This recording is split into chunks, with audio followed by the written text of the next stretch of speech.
آج فتاوی فیض الرسول کی 52ویں ٹاپک ہے۔ اعوذ باللہ من الشیطان الرجیم، بسم اللہ الرحمن الرحیم۔ نمبر 1، امام کیسا ہونا چاہیے، خوبی بتلائیے۔ نمبر 2، فجر کی نماز ہونے کے بعد لوگ نماز ادا کرتے ہیں، ایسی حالت میں لاؤڈ اسپیکر پر سلام پڑھتے ہیں جس سے نماز میں خلل ہوتا ہے، منع کرنے پر مانتے نہیں ہیں۔ جواب: نمبر 1، امام سنی صحیح العقیدہ ہو، وہابی، دیوبندی وغیرہ بد مذہب نہ ہو، صحیح الطہارت یعنی وضو، غسل اور کپڑے وغیرہ کی طہارت رکھتا ہو، صحیح القرات ہو، مثلاً الف عین تا طا صا سین شین صاد ہا ہا زال زواد اور زال زا زواد میں فرق کرتا ہو، فاسق معلن نہ ہو، اسی طرح اور امور جو منافی امامت ہے ان سے پاک ہو۔ نمبر 2، جماعت واجب ہے، لوگوں کو چاہیے کہ جماعت میں حاضر ہونے کے بلا عذر شرعی جماعت کا ایک بار بھی ترک کرنا گناہ اور ترک کی عادت کرنے والا فاسق مردود الشہادت ہے۔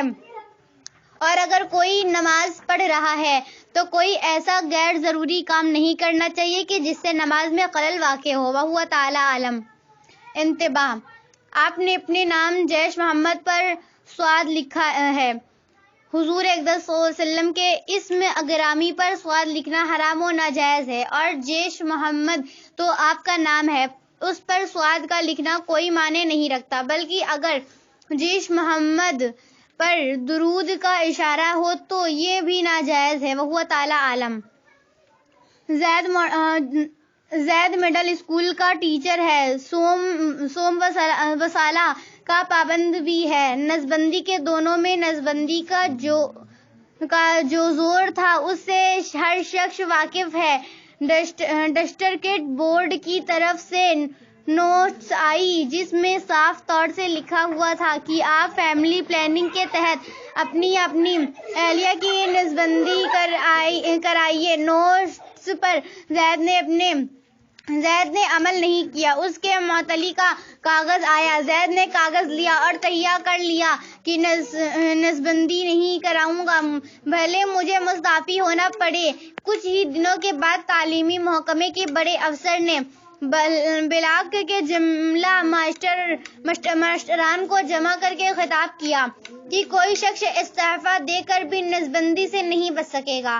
ہمارا ملک کا قانون ہے، ہندوستان میں رہ کر اس کی مخالفت کرنا بغاوت کے مترادف ہوگا۔ تعلیمی افسر نے یہ بھی کہا، جو ماسٹر نسبندی نہیں کراتا ہے اسے میسا کے تحت جیل جانا پڑے گا۔ ان حالات کے پیش نظر زید نے مجبور ہو کر نسبندی کرا لیا۔ اب نسبندی کرانے کے بعد زید پر ازروئے شرع کیا حکم لاگو ہوگا؟ کیا زید کو سماج میں ذلیل نگاہوں سے دیکھا جائے گا؟ اس کی امامت، اذان و اقامت وغیرہ جائز ہے؟ جواب: جب کی نسبندی کے بارے میں حکام نے دہشت پھیلا رکھی تھی اور ملازمین کو طرح طرح کی دھمکیوں سے ڈرایا جا رہا تھا، اس صورت میں اگر زید نے مجبوراً نسبندی کرا لی تو اسے جرم نہیں قرار دیا جائے گا، لیکن احتیاطاً وہ علانیہ توبہ کر لے۔ اب توبہ کے بعد بھی نسبندی کے سبب زید کی امامت اور اذان و اقامت پر اعتراض کرنے والے اور اسے ذلیل نگاہوں سے دیکھنے والے بلا شبہ گنہگار مستحق عذاب نار ہوں گے۔ حدیث شریف میں ہے، الطائب من الذنب کمن لا ذنب لہ، واللہ تعالی عالم۔ نمبر 1، نماز پڑھانے کی تنخواہ لینا جائز ہے یا نہیں؟ نمبر 2، جس نے اپنی بیوی ہندہ کا مہر ادا نہیں کیا اور نہ بخشوایا مگر اسے مجامعت کرتا ہے تو اس کے پیچھے نماز پڑھنی جائز ہے یا نہیں؟ بعض لوگ ہمارے ہاں ایسے شخص کے پیچھے نماز ناجائز بتاتے ہیں۔ جواب: نمبر 1، نماز پڑھنا خالص عبادت ہے اور کسی عبادت پر اجرت لینا جائز نہیں، لیکن جس شخص کو امام مقرر کر دیا جائے تو اس کو امامت کے سلسلے میں پابندی وقت کی تنخواہ لینا قطعاً جائز ہے۔ نمبر 2، ہمارے ملک ہندوستان میں عموماً مہر متعلق کا رواج ہے جس کا چوڑیا ہے کہ میاں بیوی میں سے کسی ایک کی موت یا شوہر کے طلاق دینے پر اس مہر کے وصول کرنے کا حق ہے، لہذا اگر کوئی شخص بغیر مہر ادا کیے یا بغیر معاف کرائے اپنی بیوی سے مجامعت یعنی ہم بستری کرتا ہے تو ایسے شخص کے پیچھے نماز پڑھنا جائز ہے۔ جن لوگوں نے نماز پڑھنا ناجائز قرار دیا ہے وہ شریعت طاہرہ کے احکام سے جاہل ہیں، ان کے ناجائز کہنے کا کوئی اعتبار نہیں، واللہ تعالی عالم۔ جواب الحق: واقعی ہر متعلق میں عورت اگر مہر کا مطالبہ کرے تو اس کا مطالبہ جائز ہے، لیکن شوہر ادائیگی مہر پر مجبور نہیں کیا جا سکتا ہے۔ طلاق کی صورت میں وہ مجبور کیا جائے گا اور موت کی صورت میں اس کے ورثہ سے وصول کیا جائے گا۔ وہ سبحانہ تعالی عالم۔ زید صاحب نصاب ہوتے ہوئے زکوٰۃ صدقہ فطرے لے رہے ہیں اور ایک مسجد میں امامت بھی کر رہا ہے اور داڑھی بھی منڈواتا ہے، اور زید کی بیوی دکان پر بیٹھ کر برسر بازار خرید و فروخت بھی کرتی ہے، کیا ایسی صورت میں زید کی امامت قابل قبول ہے؟ جواب: امام ہو یا غیر امام، جو صاحب نصاب ہو اسے زکوٰۃ صدقہ فطر لینا حرام و ناجائز ہے، اور جو لوگ جان بوجھ کر ایسے شخص کو زکوٰۃ و فطرہ دیں گے ان کے زکوٰۃ و فطرہ ادا نہ ہوگی۔ جیسے کہ اعلیٰ حضرت امام احمد رضا خان بریلوی رحمۃ تحریر فرماتے ہیں کہ صاحب نصاب کو اگرچہ امام مسجد ہو کوئی صدقہ واجبہ مثلا زکوٰۃ یا صدقات دل فطر یا کفارات جائز نہیں حرام ہے، اور اس کے دیے وہ زکوٰۃ صدقہ فطر ادا نہ ہوں گے۔ فتاوی رضویہ جلد 4 493 صفحے، اور داڑھی منڈانا حرام ہے جیسا کہ ذریع مختار شامی جلد 5 261 صفحے میں ہے۔ یہ حرم علی الرجل مقطع الحیطہ اور اشۃ المعاد جلد 212 صفحے میں ہے۔ حلق کرد لحیہ حرام ستیانی، داڑھی منڈانا حرام۔ بہاری شریف حصہ 197 صفحے میں ہے کہ داڑھی بڑھانا سنن الانبیاء سابقین سے ہے، منڈانا یا ایک مشت سے کم کرنا حرام ہے، اور سری بازار خرید و فروخت کرنے میں اگر عورت کے کپڑے خلاف شرع ہوتے ہیں، مثلا باریک کے بدن چمکے یا اوچھے کی سطر عورت نہ کرے، جیسے چھوٹی قمیض یا بلاؤز کے گٹوں کے اوپر ہاتھ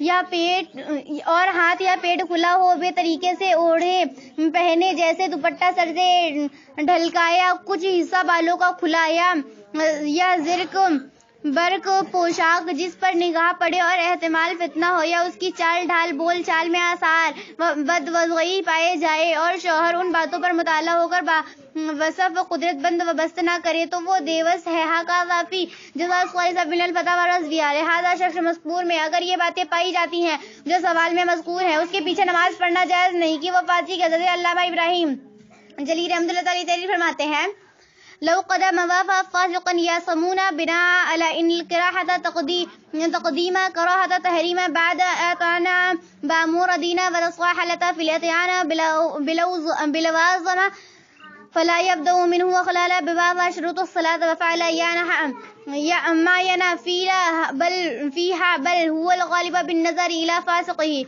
غنیہ 429 وهو تعالی عالم۔ جامع مسجد میں ایک امام کو امامت کرتے ہوئے 21 سال گزر گئے۔ 22ویں سال میں کچھ لوگ ایک پارٹی بنا کر علیحدہ ہو گئے اور نماز الگ پڑھنے لگے۔ اختلاف کی بنا پر سابق امام کو ہٹانے کی آواز بلند کی۔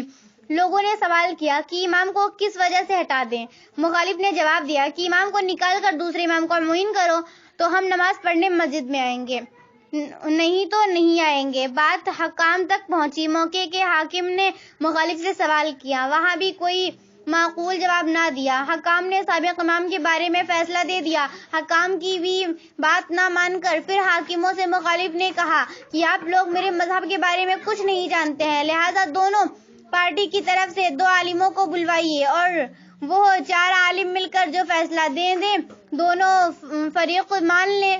بات طے ہو گئی۔ وقت مقررہ 4 عالم تشریف لائے، جن میں امام کی طرف سے 2 سنی عالم اور مخالف کی طرف سے 2 غیر مقلد تھے۔ پہلی نشست میں علماء نے امام کو بلایا، امام حاضر ہوا اور ایک شخص مخالف پارٹی سے بلایا اور سوال کیا کہ امام کے پیچھے نماز کیوں نہیں پڑھتے ہو؟ کوئی بہتان ہو یا کوئی اور خرابی ہو جس کی وجہ سے نہیں پڑھتے ہو تو بتاؤ۔ تو مخالف نے جواب دیا کہ امام پر کوئی بہتان نہیں، کوئی جرم نہیں۔ تو عالم نے سوال کیا کہ نماز الگ پڑھنا یا اس بات کی دلیل ہے کہ امام میں کوئی نقص ہے؟ اس پر مخالف نے جواب دیا کہ نہیں صاحب، امام میں کوئی نقص نہیں ہے، میری استدعا ہے چونکہ یہ مقام ایک مرکز کی حیثیت رکھتا ہے۔ اس مسجد میں ایک امام ایسا ہو جو مفتی ہو، قاری ہو، اس کو رکھا جائے۔ عالم نے سوال کیا کہ امام کو اس کی وجہ سے ہٹائے۔ پہلے روز کی یہ نشست برخاست ہو گئی اور بات طے نہ ہو پائی۔ دوسرے روز پہلی نشست میں گفتگو جاری ہوئی۔ امام میں کوئی خرابی نہ پا کر دو عالم نے فتویٰ دیا کہ امام میں شرعی نقص نہیں ہے، اس وجہ سے امام کے پیچھے نماز پڑھنا جائز ہے۔ مخالف پارٹی کے دو عالم نے جواب دیا کہ آپ اپنا فیصلہ حاکم کو دے دیجئے اور میں اپنا فیصلہ حاکم کو دے دوں گا۔ بات حاکم تک پہنچی۔ حاکم موقع پر پھر چاروں عالم کو ایک جگہ جمع کر کے کہا کہ آپ لوگ کو فیصلہ دینا ہے، شرع کے روکے سے اور فیصلہ دیجئے۔ مخالف سے جب کوئی بات نہ بن پڑی تو امام پر زنا کا غلط بہتان لگایا اور بہتان لگانے والے ہی کو گواہی میں طلب کیا اور اس کی گواہی پر فتویٰ دے دیا۔ نہ گواہ کو دیکھا کہ کیسا ہے اور نہ امام سے پوچھا اور نہ امام کی طرف سے کوئی گواہی لی۔ فتویٰ یہ دیا کہ امام میں کچھ خامیاں ہیں، اس وجہ سے امامت کے لائق نہیں ہے اور چاروں عالموں نے دستخط کر دیا۔ پھر بات حاکم تک پہنچی تو زنا ثابت نہ کر سکے۔ حاکم کا فیصلہ پھر امام سابق کے حق میں رہا۔ دریافت طلب امر یہ ہے کہ سابق امام کی امامت درست ہے کہ نہیں اور ایسا کیوں، اور بہتان لگانے والے پر عذر شرع کیا حکم نافذ ہوتے ہیں اور کیوں؟ جواب: ایک سابق اگر صحیح العقید، صحیح الطہارے اور صحیح قرات ہے، اس میں کوئی وجہ شرعی مانع امامت نہیں ہے تو اس کی امامت درست ہے، اس کے پیچھے نماز پڑھنا جائز ہے، اسے بلا وجہ شرعی امامت سے الگ کرنا گناہ ہے، یہاں تک کہ حاکم شرع کو بھی اختیار نہیں دیا گیا، جیسے کہ فتویٰ رضویہ جلد سوم 261 صفحے پر رد المحتار سے ہے۔